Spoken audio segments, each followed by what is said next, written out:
Story 1. Over the winter break of my freshman year, I was diagnosed with a degenerative bone disease in my knees, which meant I had to use crutches for a while, then eventually a wheelchair for a time. I was late to my Philosophy 101 class, due to adjusting to my newfound limitations. I apologized for my tardiness and tried to find my seat without making a fuss.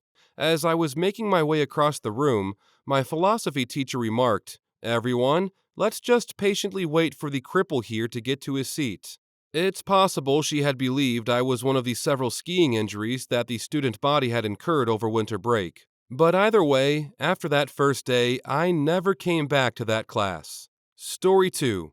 Was a freshman in college, needed to get some science credits with the lab. Took geology because I wanted to try something besides bio that I just took in high school. The teacher gave a speech the first day of class about how it gets under her skin that people take geology because they're required to take a lab and just assume that it'll be an easy A. So she said, "This class will not be an easy A," and then proceeded to make it hard as hell. Like, make it challenging so people will be engaged, but make it nigh impossible to pass just to prove a point. Story 3.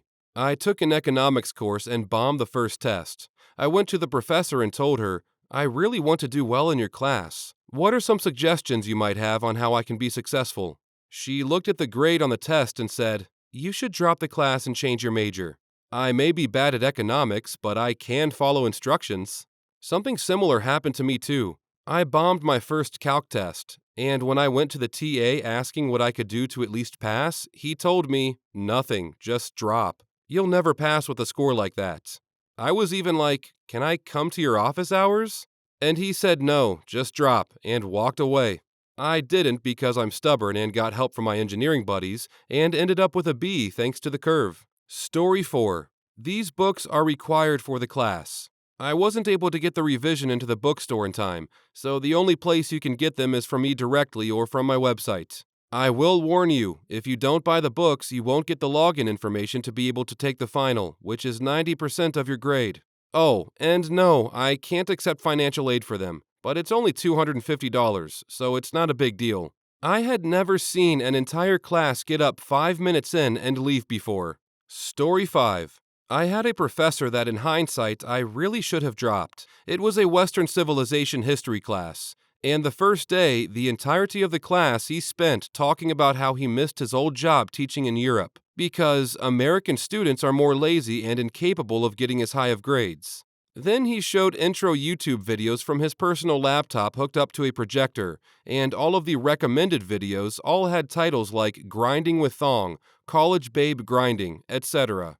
I thought he was just eccentric, but the guy was easily the worst teacher I ever had. He would expect you to totally memorize all the chapters. He would quiz on material that didn't matter for concepts, i.e., what was the name of Caesar's second cousin? When the information would be found in a huge family tree, the only students in the class with A's were women, and he would grade their quizzes differently and be much more lenient. The students compared quiz results.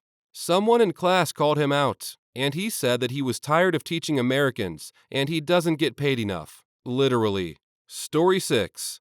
Pride in the difficulty of their course. If everyone fails, it's not for an inability to learn, but for an inability to teach. I had a French professor like this. She gave us so much homework that I had a couple of hours a night of French homework and 3 other classes that were more important to my major. She handed back the homework the first week and dropped the bombshell on us that she was marking us down for any mistakes that she saw we had already erased and corrected ourselves on. Even if the final answer was the correct one, she marked it as if we'd turned in the wrong answer if she could see eraser marks. This wasn't some advanced class, this was French 1. I wasn't in the first wave to drop. Finally, it was between barely scraping by this class and passing my biochem class. So I dropped, but too late to get a refund. She bragged every time someone dropped and ridiculed students who answered incorrectly. It was a really toxic learning environment. Story 7. When the teacher doesn't even explain anything. He just goes on YouTube and shows the class a video, and everyone is left without a clue of what is going on. I dropped computer science because of this, and I'm glad that I did. Also, when the teacher hardly ever explains anything and insists on independent research. More like, I can't be asked to prepare lessons, so just go ahead and do it yourself. Story 8. Back when I started college, I got straight A's in a class, but when I went to check on my overall grade, I had a B+. I found it odd and went to question my teacher about it. He said that he dropped down my grade because the class was a bit of a pain in the butt. He didn't use those exact words, but that's what he meant. Then I questioned him again about my posture, asking if I did anything wrong, or disturbed class, or whatever. He promptly said I didn't, and that I was a great student, which made me ask again, why is my grade lower then? He said the same excuse from above. Then I asked if he was planning on changing my grade at all, since I had only A's. And he promptly said he wasn't going to change it. Fast forward a few days, I ended up filing a complaint about him and his method of grading students, and the college made him change my grade. After that, he approached me and said something like, "Hey, you didn't have to file a complaint about me, I was going to fix your grade, yada yada." Story 9.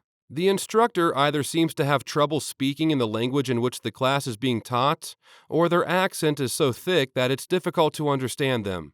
While plenty of people are incredibly knowledgeable about their topic of interest without being great at multiple languages, the fact of the matter is that you're not going to learn much if you're going to have to devote so much of your attention into just figuring out what the instructor is saying. Story 10. I've had teachers that I just simply couldn't understand due to a language barrier, and in hindsight, I should have dropped immediately. I learned that basically, if you can't understand what the teacher is saying, be prepared to teach yourself a lot of the class.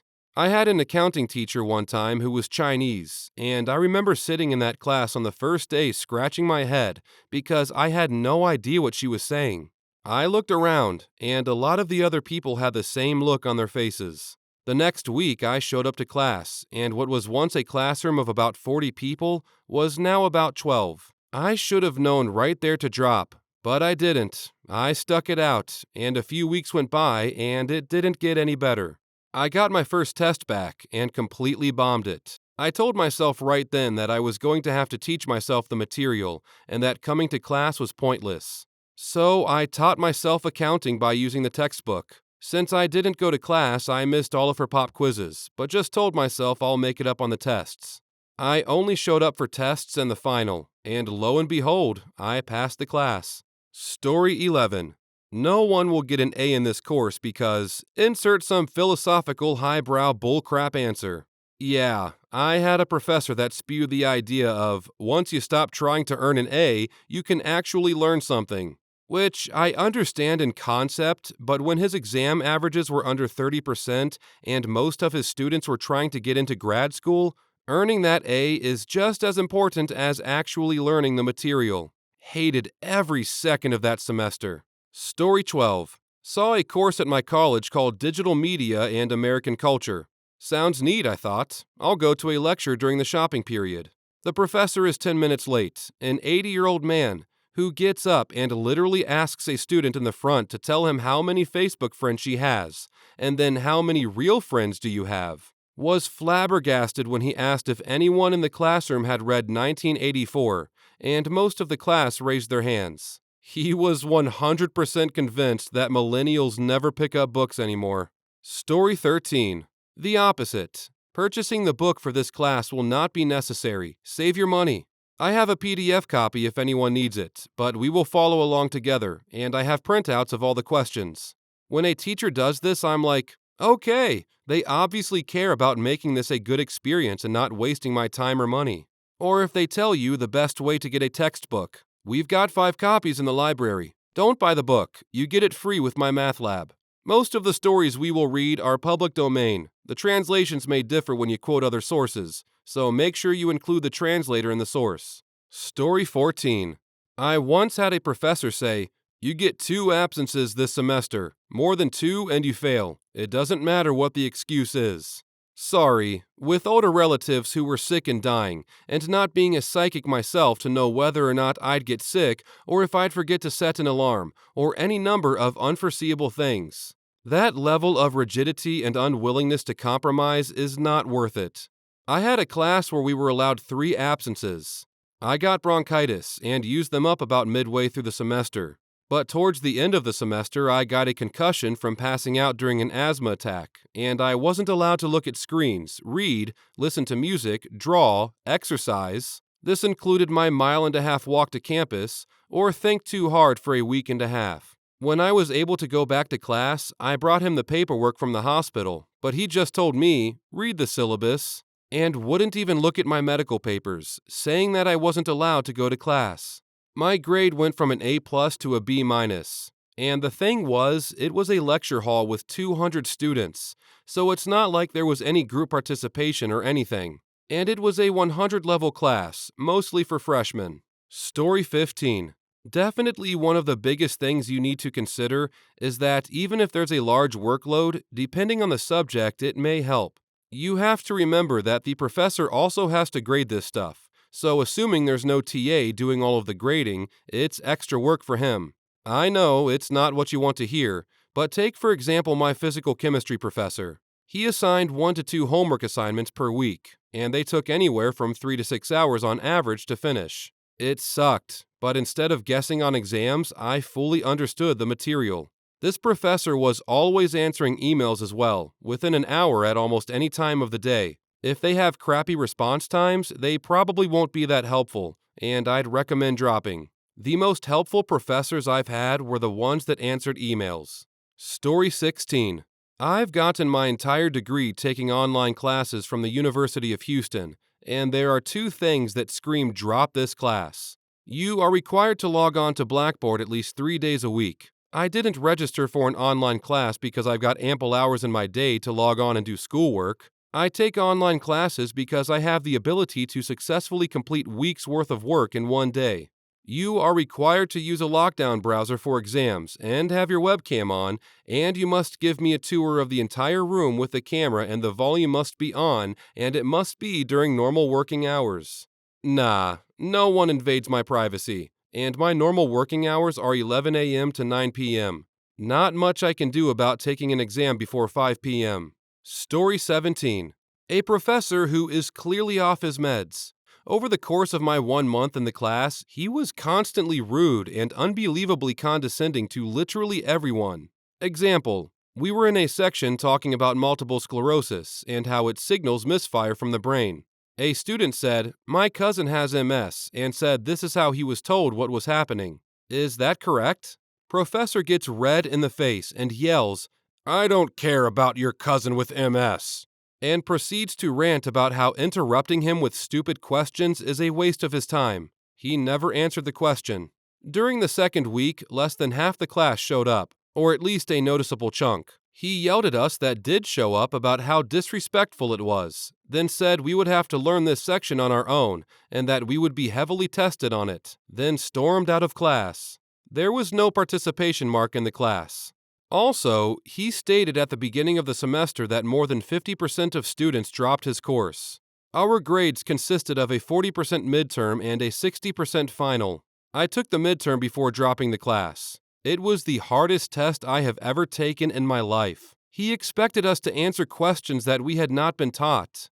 When confronted, he said, "You should always be applying the course material to future study." Class average was 15%. The highest mark was 68%. The next highest was 32%. He doesn't scale. Want to complain? Talk to the head of the department. Surprise! He is the head of the department. Head of the department can only be held for 2 years. He managed to hold it for 4 due to a loophole or something. No department head wanted to upset him, probably. Yes, he had been required by the university to take meds to keep his job. I don't think he ever actually took them. Story 18. When I was 18, I took a beauty therapy and science class. One of the units we had was business studies. I had previously sat an A-level in business, so I still had notes and books left over. We didn't have the usual business teacher because she was signed off sick. Cancer, I believe. So instead of getting a qualified teacher, the department brought in a beauty salon manager who was a cow. Knew nothing about teaching, but thought she knew everything about business. First class we have, she's doing the introduce yourself thing. Then she asks, "Who in this class is a Leo?" I raised my hand, and it's only me. "Oh, Because in my star signs, I always clash with Leos. I'm sorry. Okay, so now we have a crazy cow. The class is in a stunned silence as I simply say, okay, cool. The time came to write the assignment for the class, and me being savvy, I used my old business class notes and books and handed it in with the biggest smile on my face. Results day. Everyone passes with high marks, all except me.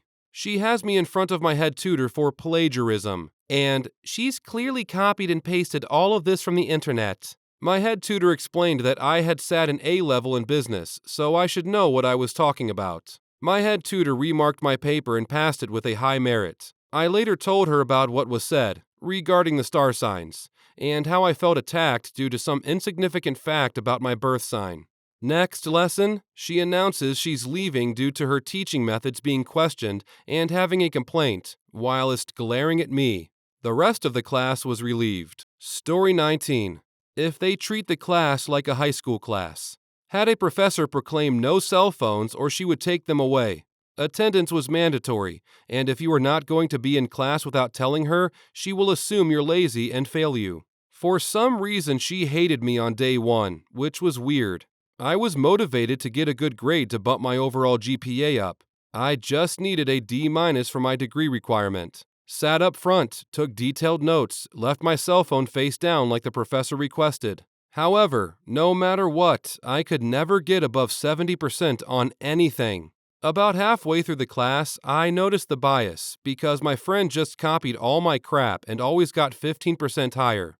I went to her office hours and pointed this out. She flat out looked at me and said, "You're a lazy POS. I can see it. I don't want to see you pass. You have an attitude in my class. However, you showed up here, so I'll keep a better eye on you and see if I'm wrong." My grades slowly started to go up after that. Still, never reaching my friends though. Then I made the biggest mistake. I decided to tell her I would miss the next class to pick up my bro from the airport, who I haven't seen in 7 years. She threw a fit, yelling at me in front of the whole class on how I was a nobody and I wouldn't amount to anything, and no matter what, I would never get a good grade with my attitude. I later learned that she always picked someone at random in every single one of her classes and made their crap miserable only to give them C minuses, so they would need to retake the class if it was required to get better than a C. Story 20. Had some issues with my schedule and wasn't registered for a particular course on the first day of class. So I registered and attended on the second day. He had already paired up the class into groups of 3 to 4 on day 1 for a project that would span the entire course and count for a large part of our grade. When I asked if I could be joined into a smaller group, he told me no, that I could do the work solo for the semester. I was peeved, but needed that course as a prerequisite for something I needed to take next semester, so I silently fumed. After week 2, I had failed 2 reports because he just didn't like what I wrote. Not that the reasoning, research, or writing was unsound, he just didn't like the subject, so he gave me failing grades. I dropped the class, took it with another teacher the next semester, and graduated a semester late because of it. I don't regret it. He was a horrible teacher, and I'm sure my mental health would have suffered if I had continued in his class. Story 21. A red flag that the teacher has a really bad ego problem is if they require you to buy their books. Especially if they only recommend books they've written. Yes, you are the only person who has ever written about James Baldwin. No one else has anything remotely worth adding to the conversation. Also, using your students as a means of increasing your sales numbers and making more money is a crappy, egotistical thing to do. Story 1. Ex-wife taught first grade in a school district known mostly for trailer park crime. At Christmas, she had her kids write stories about the best thing about the holidays. One extremely impoverished kid wrote that he was excited that Santa was going to let him pick out a single box of cold cereal that would be his and his alone, and he could pick out anything in the grocery store. Mom was dead-ass broke, working 2 jobs to make ends meet, and food stamps were the only way she could get her 3 kids a present. She played this up and the kids got excited about this. Story 2. I was teaching media, journalism, podcasting, video editing, etc., to students in Southeast Europe who wanted to better utilize social media to share what was happening in their countries. Think Arab Spring. One of my students from Burma mentioned sleeping with her father. I pulled her aside to have her clarify. Her father sleeps in bed with her and her sister to make sure they aren't kidnapped overnight and sold into the slave trade. Most sobering moment of my life. That was a roller coaster. Sleeping with her father. Oh no! It's to protect them. Yes! From being sold into slavery. Oh, fucking hell. Story 3. I had a student who was diagnosed with leukemia, went into remission, returned to school. Shortly after, his sister was diagnosed with skin cancer. A few weeks later, his brother was killed in an RTA. One day, he came to see me and just hung around my classroom door. I asked if there was something he wanted, and to come in. He walked in, sat down, and simply said, "I just want it to stop. I don't know what I've done." Then he sobbed. We ended up crying together for the entire break. Absolutely heartbreaking. Story 4. A second grader told me that he was feeling weird and tired that day because he didn't sleep much the night before, because people were shooting each other on his street, and his dad went out to see what was happening and didn't come back until morning. He was so worried he hadn't slept at all. Another student told me he couldn't take his ADHD medicine because his mommy sold it for food. Story 5. I was only sort of a teacher for 1 year. I worked at one of the national laboratories in the Bay Area, and as outreach, we gave 2 science lessons each to all the schools in Oakland and Berkeley. On lesson 2 in one of the Oakland schools, from a 10-year-old girl who was clearly having trouble paying attention. "Sorry I wasn't here last time. My dad got shot." Story 6. I was assisting another class of first graders, and when they were dismissed, one of the boys was slightly panicked and sticking to the wall. When I talked to him to figure out why, he informed me that his older brother had come to pick him up and that he was terrified. I called over the other teacher, and we found out that his brother was physically abusive when they were alone together. Of course, in light of this information, we couldn't allow him to leave with his brother, so we called the mother and waited until she could pick him up. I informed the mother of what her son had told us, and that was it, but I'll never forget how scared that little boy was. Story 7. When I taught elementary school, I had a kindergarten kid that was always at the school. He'd show up super early and leave super late. He was in a before and after school program called MELC they give the kids whose parents work breakfast and dinner. It was right before April break, and I can't remember why, but I mentioned we were going to be off of school for a week. He started crying and said, "But miss, how am I going to eat if I'm not here?" I almost cried with him. His parents work all day long. Reported it to the admin, but I don't think anything came of it. He might have stayed with another family for the week. He seemed fine when we came back. Story 8. My sister had a kid in kindergarten have a big breakdown seeing all the food getting thrown away after lunch on the first day. He had a bunch of siblings at home, and they were all hungry. It's the first time my sister cried at work. CPS was called, and stuff happened. Food waste is a serious problem. Why do people keep throwing food away when they know other people in this world are starving? I don't mean those last few beans on your plate that you're too full to eat. I'm talking about the enormous quantity of food thrown away by companies because the foods weren't sold or didn't look normal, while those foods were actually completely fine to eat. It really makes me angry. Story 9. As a community college peer tutor, I've heard too many kids and adults tell me about their depression, anxiety, addiction, and bullying. For some reason, one kid stuck with me. He told me about his autism and his love for writing movie scripts. He said, "I know they're not very good, so my dad always reads them and helps edit them." It was sad hearing him beat himself up about something he loved, but nice to hear that his dad always takes the time to go through long scripts with him often. Props to that dad for being there and encouraging his son.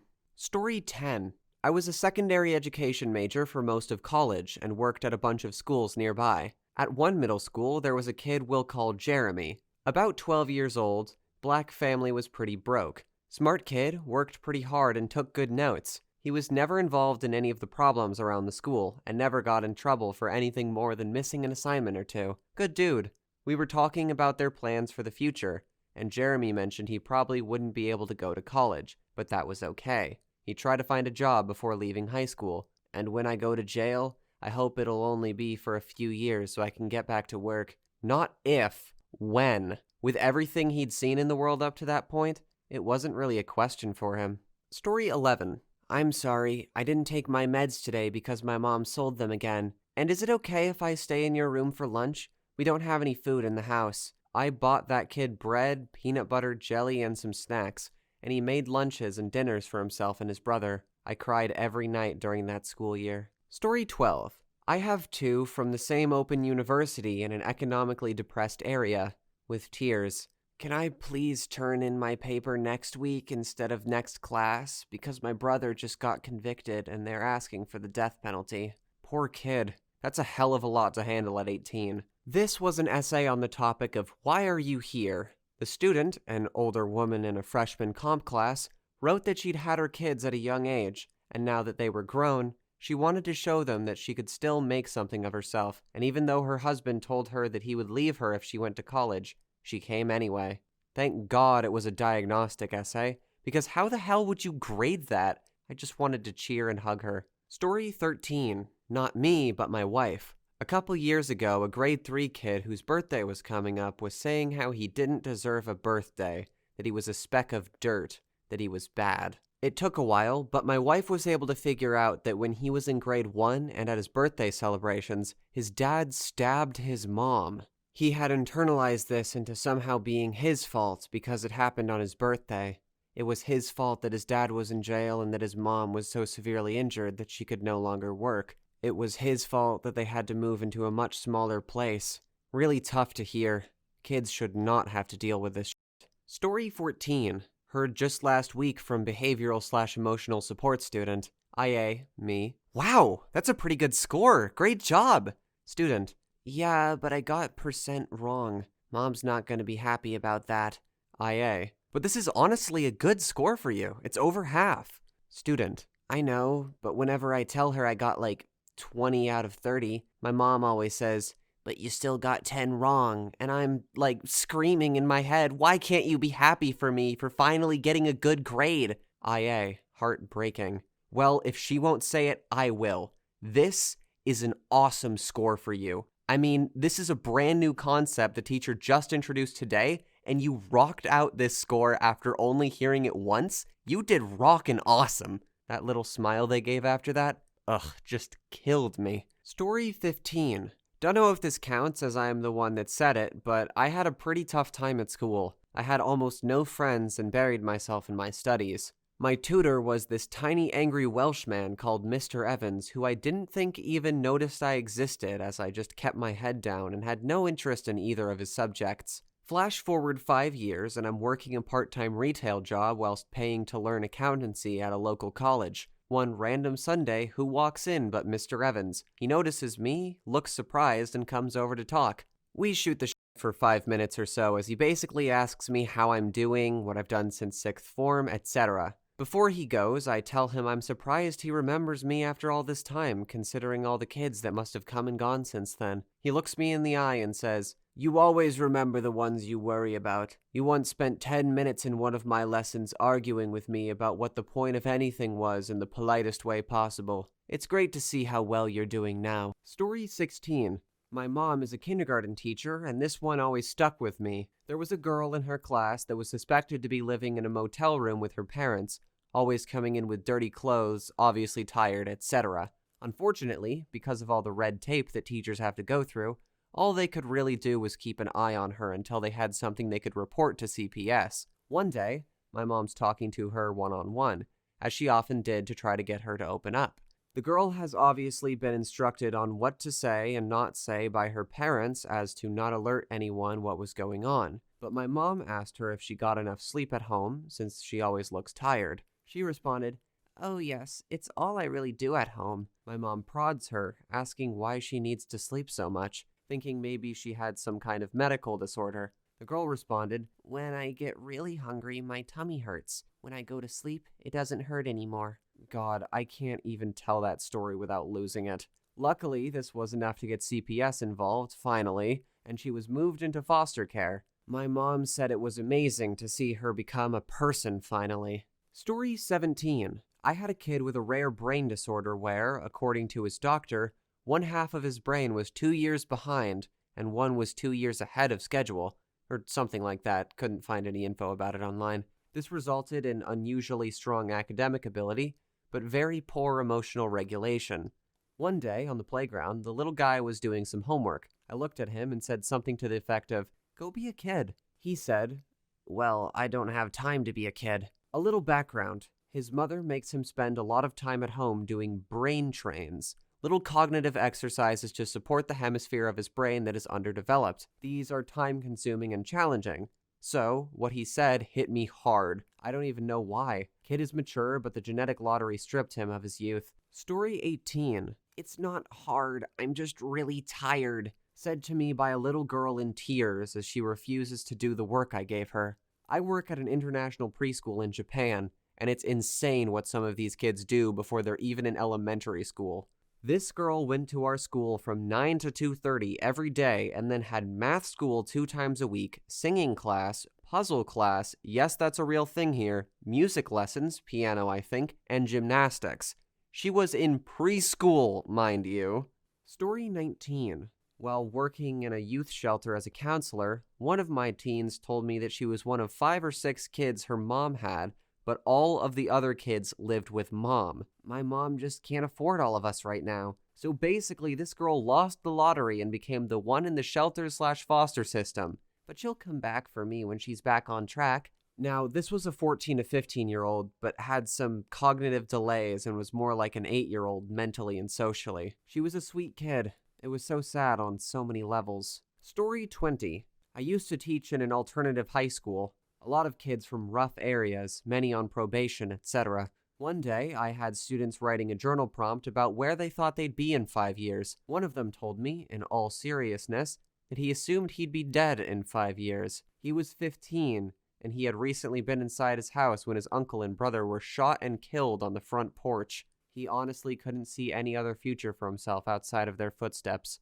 I left that school shortly after, but I think about that kid all the time. Story 21. I have a very angry student who to this day picks fights with every student who looks at him. He perpetuates arguments, picks physical altercation, lashes out, and has repeatedly called me a bitch for reprimanding him. One day, I finally got him to calm down after one of these outbursts.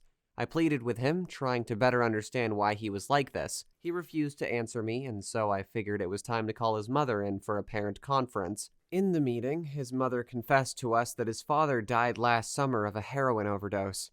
The student, sitting right there next to his mom with tears in his eyes, looked at me and said, "I found his body." It broke my heart. To this day, I feel his pain when he lashes out, and I try my best to earn his trust. I hope that one day he'll be okay. Story 22. I can't go home because my mom wants me to get pregnant and drop out of school. She was on track to be the first in her family to go to college, but her mom was pressuring her to start collecting welfare benefits to do her part in supporting the family. She ended up with a full-ride scholarship. Story 23.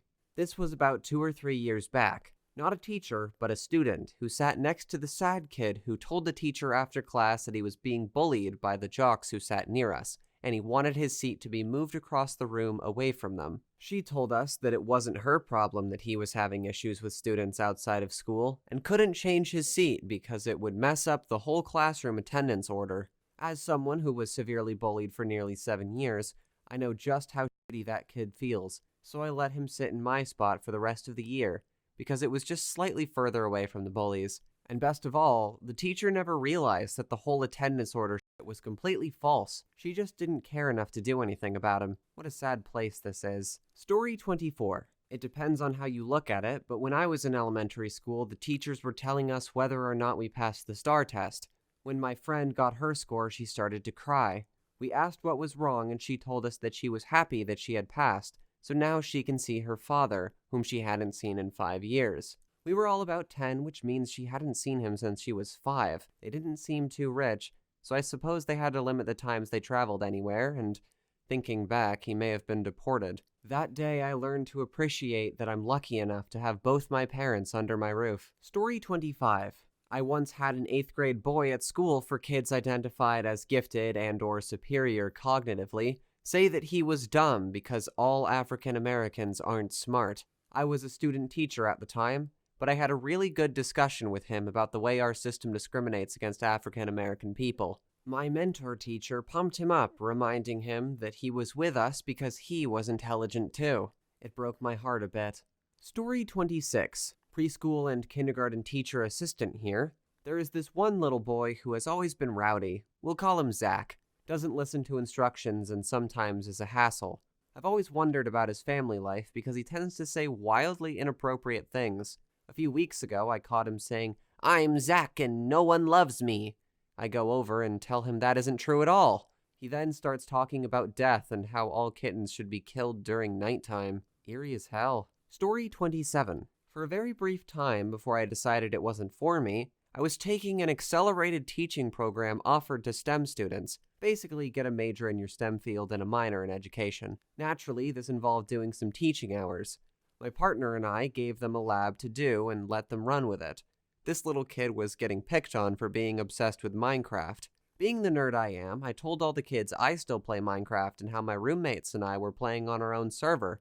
They stopped and he hugged me on my last day. It was just sad seeing this kid talking about something he liked and was proud of, and these kids being so mean. Story 28. I had a student that just wouldn't do his homework. Ever. I took him aside and asked why he just can't do his homework like everyone else. He proceeds to tell me that his mom is a prostitute and turns tricks in his house. And not just in his house. Many times she would kick him out of his own room so she could use it to perform services. He had no place to do his work. This is just one story of working with at-risk youth. We call them at promise because we really poured into their lives to get them out of the cycle that they live in. Sad stuff. Story 29. I worked in an area with horrible gang violence. A first grade student was describing his family to me and said, "My daddy got shot and died." Another student sitting across from him looked relieved that he had said this and confided in him by saying, "My daddy died from getting shot too."